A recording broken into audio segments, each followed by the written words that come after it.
Masyarakat dari Fakultas Ilmu Administrasi Prodi Ilmu Administrasi Publik kelas 2D Universitas Islam Malang. Video ini dibuat untuk menyelesaikan tugas mata kuliah asas-asas manajemen. Langsung saja, di sini mereview buku manajemen pelayanan publik yang ditulis oleh Bapak Hayat SAP MSI. Ini seperti ini.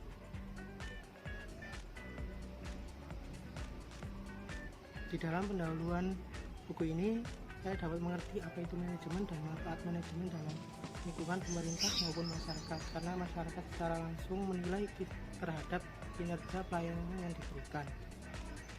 Di dalam pembahasan buku ini, manajemen publik ialah manajemen yang dilakukan oleh organisasi pemerintah yang dimana berorientasi dalam kinerja pelayanan dan kualitas pelayanan publiknya. Dalam buku ini menjelaskan tentang pengertian pelayanan publik, konsep, fungsi, tujuan, dan good governance.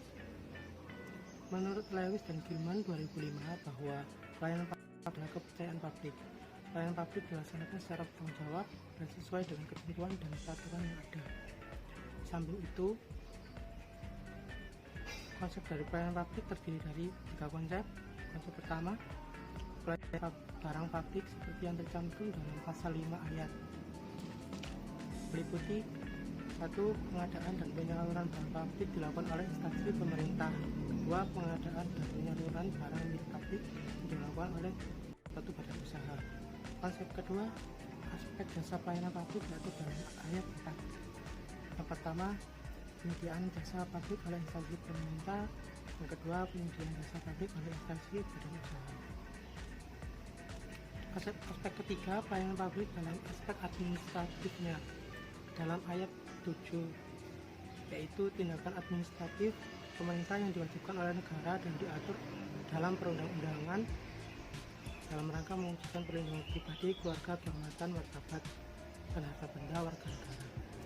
Ketiga aspek tersebut harus diselenggarakan secara optimal dan berkualitas oleh pemerintah dalam rangka menjalankan amanat masyarakat. Fungsi pelayanan publik dalam Undang-Undang Nomor 25 Tahun 2009 tentang pelayanan publik pada pasal 2 disebutkan bahwa pelayanan publik dimaksudkan untuk memberikan kepastian hukum dalam hubungan antara masyarakat dan penyelenggaraan dalam pelayanan publik.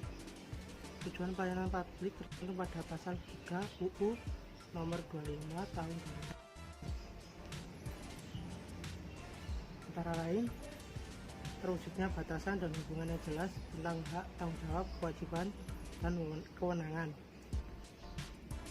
Kedua, terwujudnya sistem penyelenggaraan pelayanan publik yang layak sesuai dengan asas-asas umum pemerintah. Ketiga, terpenuhinya penyelenggaraan pelayanan publik sesuai dengan peraturan perundang-undangan. Yang keempat, terwujudnya perlindungan dan kepastian hukum bagi masyarakat dalam penyelenggaraan pelayanan publik.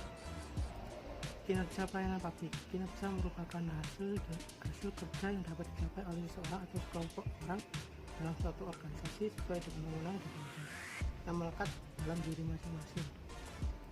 Secara prinsip, sifat kinerja pelayanan publik adalah membantu masyarakat dalam menerima hak dan kewajiban. Sumber daya aparatur pelayanan publik.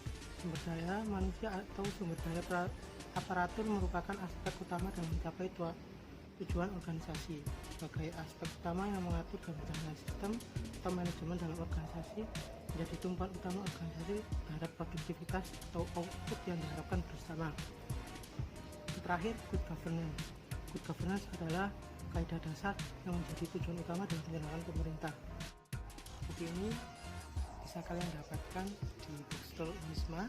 Jika kalian jauh dari Unisma, kalian bisa beli buku ini di online shop di gadget kalian. Terima kasih. Assalamualaikum warahmatullahi wabarakatuh.